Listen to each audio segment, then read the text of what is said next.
नमस्कार मित्रांनो, स्वागत आहे तुमचं पुन्हा एका नवीन अशा रोमॅन्टिक प्रणय कथेमध्ये. तर मग चला, कसा बर्थडे साजरा होतोय ते पाहूयात. गेली काही वर्ष त्याचा बिझनेस जसा वाढत होता तसे त्याचे संगीता दीदीकडे दुर्लक्ष होत चाललं होतं, ज्यामुळे ती अपसेट राहत होती. सुरुवातीला तिनं थोडा त्रागा केला. ती संजयशी स्वतःला आणि घराला वेळ देण्याबाबत वाद घालायची, पण नंतर तिच्या लक्षात आलं की त्यानं दोघांनाही मनाची शांती राहत नाही. त्याच्यासोबत वाद घालायचं सोडून मग तिने एका कंपनीमध्ये पार्ट टाइम जॉब पकडला आणि ती वर्किंग वुमन होत आपला वेळ आणि मन कामामध्ये रमवू लागली. संगीता दीदीशी गप्पा मारता मारता नकळत मी तिचं निरीक्षण करू लागलो. तिच्या मोहक चेहऱ्यावरील भाव आता बदलत होते. ते मी टिपू लागलो आणि तिच्या सुंदर चेहऱ्याचं मनातच कौतुक करू लागलो. माझ्यापेक्षा ती 4 वर्षे मोठी होती. तिनं आता 40शी गाठली होती. हे कोणी सांगितलंही तर खरं वाटलं नसतं. हार्डली ती 30-32ची वाटायची. माझ्यापेक्षा 2 इंच मोठी म्हणजे 5 फूट 8 इंच. अंगानं पूर्ण हेल्दी आणि सगळी वळणं अगदी प्रमाणबद्ध. तिचे काळेभोर केस आणि लांब सडक मांड्यांपर्यंत, आणि आपल्या लांब केसांची ती पुरेपूर काळजी घ्यायची. जरी ती सगळ्या प्रकारचे कपडे घालायची तरी तिची फेवरेट होती साडी. आणि आताही तिनं लेमन कलरची शिफॉन एक पारदर्शक साडी अंगावरती घातली होती. साडी चापून चोपून नेसायची दीदीची सवय, त्यामुळे तिची प्रमाणबद्ध फिगर उठून दिसायची. तिच्या प्रमाणबद्ध शरीराचा मुख्य ऐवज म्हणजे तिचे गरबुजेदार कबूतर. कोणाही पुरुषाची नजर त्याच्यावरती खेळणार म्हणजे खेळणारच. तिची कबूतर आता माझं लक्ष वेधून घेत होती. थोडक्यात काय तर संगीता दीदी माझ्यासकट आमच्या कुटुंबात आणि नातेवाईकांमध्ये एक सेंटर ऑफ अट्रॅक्शन असलेली स्त्री होती, आणि मलाही तिचं कमालीचं आकर्षण होतं.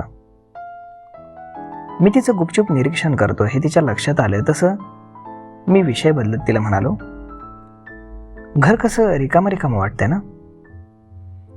वाटतंय खरं, पण लवकरच तुझं घर भरून जाईल. शिल्पा आणि मुलं परत आली की. हसून तसं बोललो तिनं सहज आपला हात माझ्या मांडीवर ठेवला आणि मला दिलासा दिला. का कोणास ठाऊक, पण मला त्या क्षणी तो स्पर्श वेगळाच भावना जाणवून देऊन गेला.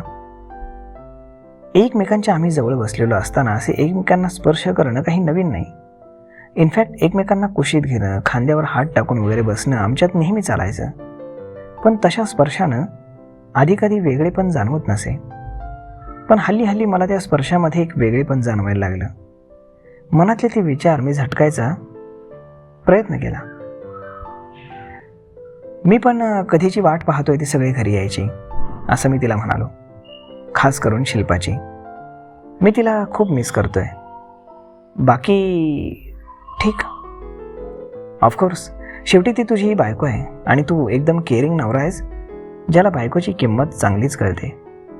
संगीता दीदी किंचित विषण्णपणे म्हणाली. असं का बोलतेस दीदी? काही झालंय का? मी काळजीच्या सुरात तिला विचारलं. काही नाही रे, मी आपली अशीच म्हणते. तू बाकी शिल्पाची खूप काळजी घे. कामाच्या पसाऱ्यात तिकडे अजिबात दुर्लक्ष करू नकोस संजयसारखं, ती केविलवाणी हसत म्हणाली.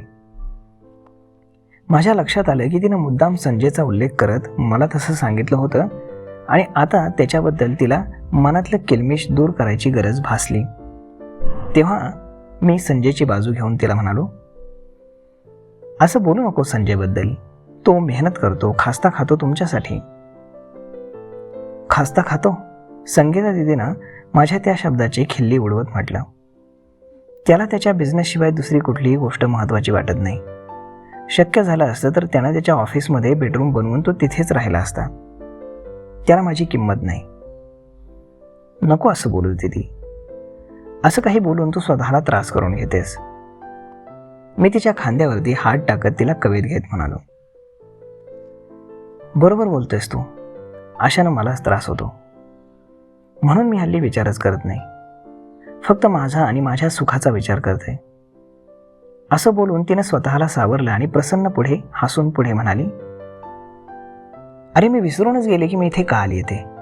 तुझा वाढदिवस साजरा करायला आले ना मी. कसला वाढदिवस साजरा करायचा आहे? आली तर बस निवांत.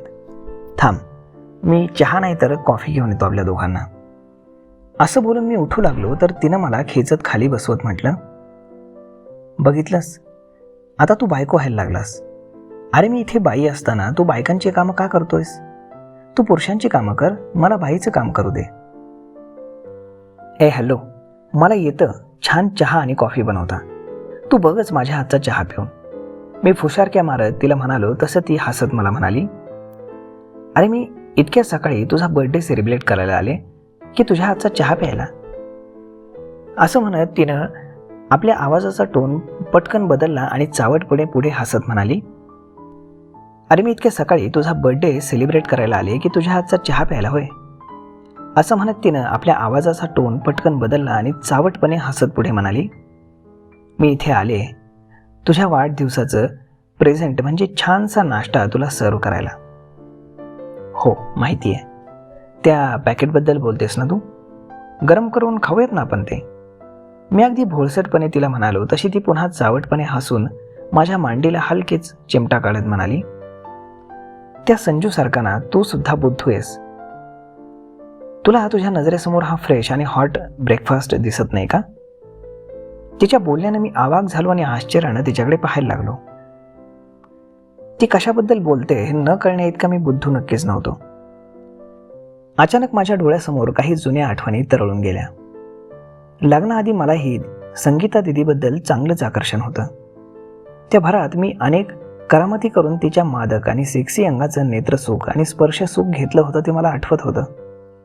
माझ्या मनात तिच्याबद्दलच्या सुप्त कामभावना अजूनही शाबूत होत्या, ज्या अधूनमधून डोकं वर काढायच्या. मला मनातले सुप्ताकर्षण गेल्या 2-3 वर्षामध्ये संगीता दिदीच्याही लक्षात आलं होतं, पण त्याबद्दल ती कधी काहीच बोलली नव्हती की तिनं त्याबद्दल काही नाराजीही व्यक्त केली नव्हती. उलट हल्ली हल्ली ती एकदा काहीतरी सूचक बोलून मला काहीतरी हिंट देऊ लागली होती, ज्याचा स्पष्ट अर्थ मला कळत नव्हता. आता त्या क्षणी मला सगळं स्पष्ट झालं आणि या गोष्टीचा अर्थ माझ्या डोक्यात आला. मला वाटतंय मी स्वतःच पार्सल ओपन करायची गरज आहे. असं बोलून संगीता दिदी सोफ्याच्या कडेला ताठ सरळ बसली आणि तिनं खांद्यावरील साडीच्या पदराचा पिन काढत पदर खाली टाकला. जवळजवळ मला चिटकून ती ताठ बसली होती, त्यामुळे मला तिच्या भरीव कबुतरांचा किंचित एकदम जवळून स्पर्श होत होता आणि माझी नजर चुंबकासारखी त्यांच्यावरती खेळली होती. तिच्या ब्लाऊजचा गळा खूप खोल होता, त्यामुळे दोन्ही कबुतरांची घडी अगदी खोल आणि वळणदार दिसत होती. ते मी कमी की काय म्हणून, पण तिच्या ब्लाऊजच्या वरचे 2 हुक उघडेच होते, ज्यातून ते 2 कबूतर बाहेर पडायला पाहत होती. ज्या तऱ्हेनं तिची ती दोन्ही डौलदार कबूतर दिसत होती त्यावरून आतमधल्या परफेक्ट साईजचा मला अंदाज येत होता. इनफॅक्ट मला सगळाच अंदाज आता आला होता. आम्ही दोघेही आपापल्या जागी स्तब्ध होतो आणि एकमेकांचा पाहून गरम होत होतो. मी तन्मयतेनं तिच्या कबुतरांचा आनंद घेत होतो आणि अचानक ती माझ्या दिशेनं झुकली आणि हलकेच आपले मुलायम ओठ माझ्या गालावर दाबत माझ्या गालाचं चुंबन घेतलं. मला जणू शॉकच बसला. तसं मी डचकून तिच्याकडे पाहिलं तर ती माझ्याकडे पाहून चावटपणे हसली. तिनं चुंबन आणि चावट हास्य माझ्या शरीरावरती परिणाम करून गेलं आणि मी ताठरलो. सागर, मला तुझा हातचा वाढदिवस लाईफ टाईम मेमोरेबल करायचा आहे. माझ्या नजरेमध्ये खोलवर पाहत संगीता दिदीनं गांभीर्यानं म्हटलं आणि ती पुढे म्हणाली, आता तू काढतोयस माझी कपडे की मीच निर्लज्ज बनू? क्षणभर मला सुचेनाच की काय बोलावं. माझे तिच्याबद्दलचं सुप्त कामाकर्षण शमवायची आयुष्यातील एक अनोखी संधी माझ्या समोर चालून आली होती आणि त्या संधीचा लाभ घ्यावा की घेऊ नये असा प्रश्न माझ्या मनामध्ये उभा राहिला.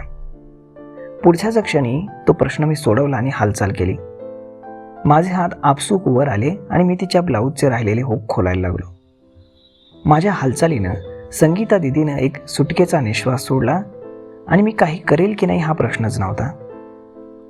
त्या खुशीत ती हलकेच माझ्या मांडीवरून हात फिरवू लागली. काहीशा घिसडघाईमध्ये मी दिदीच्या ब्लाऊजचे सगळे हुक खोलले आणि तिचा ब्लाऊज मी पटकन हातातून काढून टाकला. सफेद सिल्कच्या ब्रामध्ये बंदिस्त राहण्यास असमर्थ असलेली तिची दोन्ही कबुतरं उसळून बाहेर पडू पाहत होती. त्या कबुतरांना आपल्या हातानं कुरवाळण्याची खूप जुनी इच्छा मी रोखू शकलो नाही आणि हळुवारपणे त्यांना स्पर्श केला. माझ्या स्पर्शानं ती मोहरली आणि माझ्या अंगाला बिलगत माझ्या खांद्यावरती डोकं ठेवून पुटपुटली,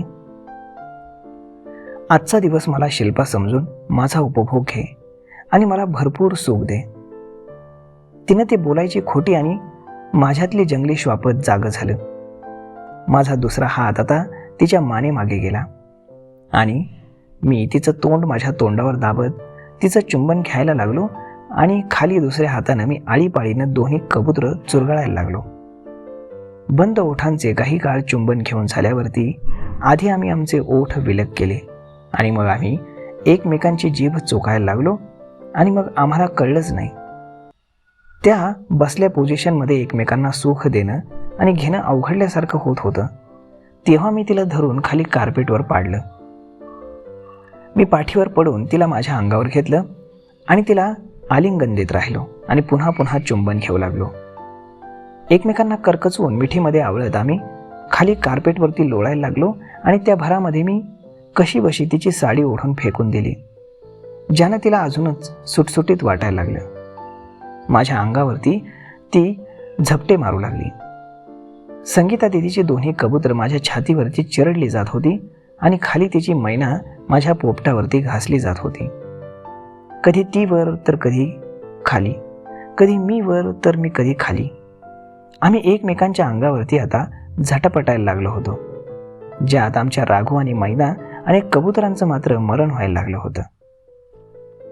माझा पोपट लाळ गाळायला लागला होता आणि मला खात्री होती की तिच्या मैनेच्या तोंडालाही पाणी सुटलं होतं. अचानक संगीता दिदी माझ्या अंगावरून उठली आणि तिनं माझ्या ट्रॅक पॅन्टलाच हात घातला. एका झटक्यात तिनं माझी ट्रॅक पॅन्ट खाली सरकवली आणि माझ्या पायातून काढून टाकली. ती आली तेव्हा मी अंगातला टी शर्ट काढून आंघोळीला बाथरूममध्ये शिरलो होतो. तेव्हा कमरेच्या वर मी ऑलरेडी उघडाच होतो. तिची ती लगबग पाहून मला मजा वाटली की ती किती व्याकुळ झाली होती माझ्याकडून सुख घ्यायला आणि मला सुख द्यायला. घाईघाईत तिनं माझी ट्रॅक पॅन्ट काढली खरी, पण माझी अंडरवेअर काढायला तिला किंचित लाज वाटली बहुतेक, कारण ती न काढताच दिदी दोन्ही बाजूला पाय टाकून माझ्या मांडीवर आली आणि मग कार्यक्रम चालू झाला. मग मित्रांनो, अशा पद्धतीनं आम्ही पूर्ण दिवसभर कार्यक्रम करत होतो आणि मी तिला पूर्णपणे सुख आणि समाधान दिलं. तर मग मित्रांनो, आजचा हा व्हिडिओ तुम्हाला कसा वाटला हे तुम्ही आम्हाला कमेंट करून नक्की सांगा आणि जर आवडला असेल तर आपल्या जवळच्या मित्रमंडळींसोबत देखील हा व्हिडिओ तुम्ही शेअर करायला विसरू नका. धन्यवाद.